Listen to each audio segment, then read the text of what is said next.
Hi friends, I thought I'd do a quick video showing you how I make butter. So this weekend I took a bunch of cream off the top of a bunch of jars from excess milk that I had in my milk fridge. So I did not have time this weekend though to go ahead and turn it into butter, but I do have it into my homemade cream separator. I'll show you what that looks like. So this is mostly all cream back here. But, if you can see, the cream line is all the way down here because this is just cream. I'm probably gonna drain some of that off. Actually, I'll do that right now before I set this back down. But anyway, you just tilt it over and you can get it all the way down to the cream. That way when oh yeah, that won't take long at all. That will not take long at all. There we go. Okay guys. Before I got distracted talking to you, I wanted to get that done. Okay.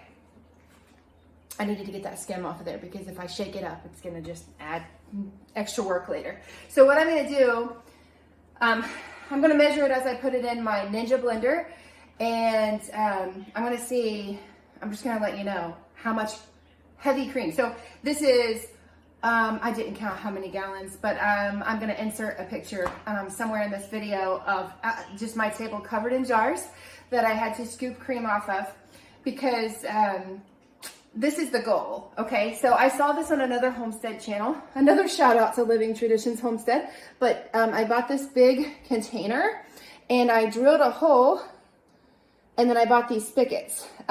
So what happens is the cream rises to the top and then you drain off the skim. And so my goal is to just add to this, and when I have a full container to do butter, because it's a whole process to make butter. So anyway, we had company last week and I just didn't have time to get this system going, but today it's butter day.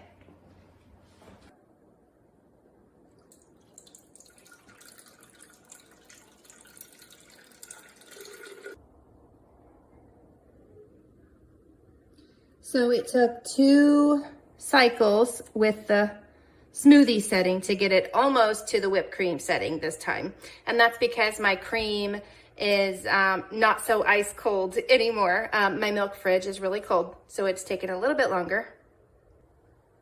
So it took 3 cycles to get it to this thicker whipped cream setting.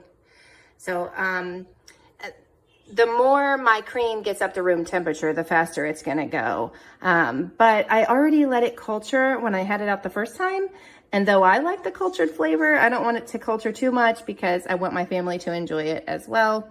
And I think only about half of us prefer that cultured flavor. So I'm gonna keep going and turn the rest of this into butter.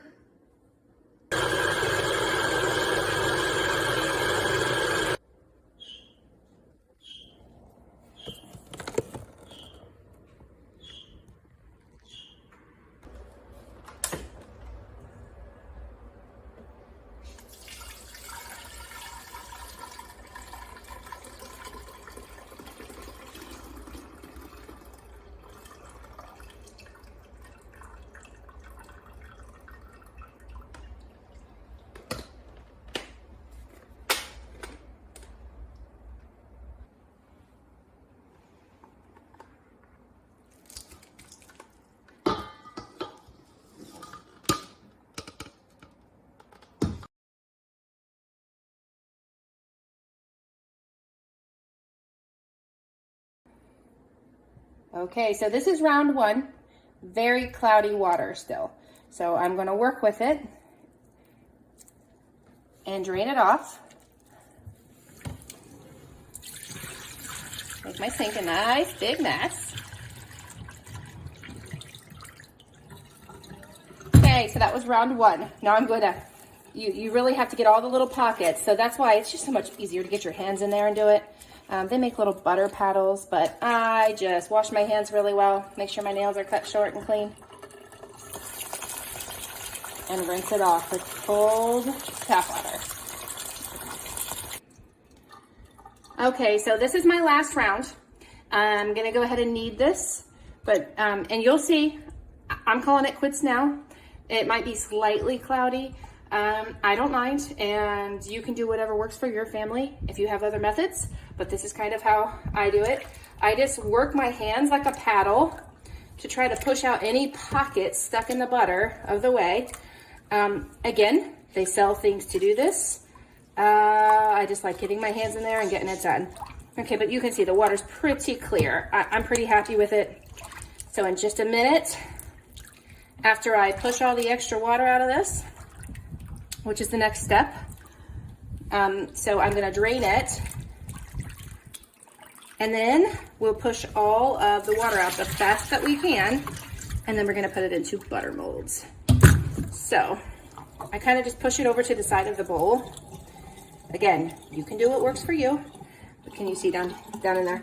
As you're working your hands through the butter, you're gonna find pockets of water from where you've rinsed your butter, and the lovely butter just holds it in little pockets. So I just do this pretty much until I can't find any more water pockets. Go. All right, so now we're gonna weigh this. I'm gonna put my bowl on the scale, and I'm gonna tear it down to 0. Look at this ball. Look at this giant ball of butter. Okay, let's see what it weighs. All right, zoom it, come over here. So that is 6 pounds and 12 ounces of butter. Stop it. Okay, so now I have 6 pounds and 12 ounces of butter that I get to put into, I'll probably just put it in little containers that I can freeze. So we will have a nice stash of butter put away for a while. So that's it for my butter day. I'm sorry if it grosses you out that I got my hands all up in the butter, but it's just the fastest way that I can do it here on a small scale. And if you've got a better way to do it that's not paddling for an hour, I'm all ears. But yeah, that's a lot of butter. So it's just easier to make sure your nails are short, clean your hands. Again, I sanitize with peroxide under my nails. I do that when I'm working with cheese too, because I don't want to contaminate my cheese. I live on a farm and I want to make sure everything's clean. So I hope that was helpful, maybe informative, that out of all of that cream, I did the math. So I just marked each time I ran the blender. So that was 43 cups of cream, just cream, which is 2.7 gallons of just heavy cream that I took off the top of actual whole gallons of milk. So that gave us 2.7 gallons of cream with my big cream separator. So I'm gonna guess that holds 3 gallons, okay? 2.7 gallons of cream gave 6 pounds, 12 ounces of butter, and just over 1.5 gallons of buttermilk that I can turn into cultured buttermilk if I want to. A lot of times I don't have time to do that because I'm trying to do too much at once. But today I cultured it with sour cream and I'm leaving it on the counter. And I'll try to let you guys know how that goes for some buttermilk biscuits. Okay, so thanks for joining me and watching again.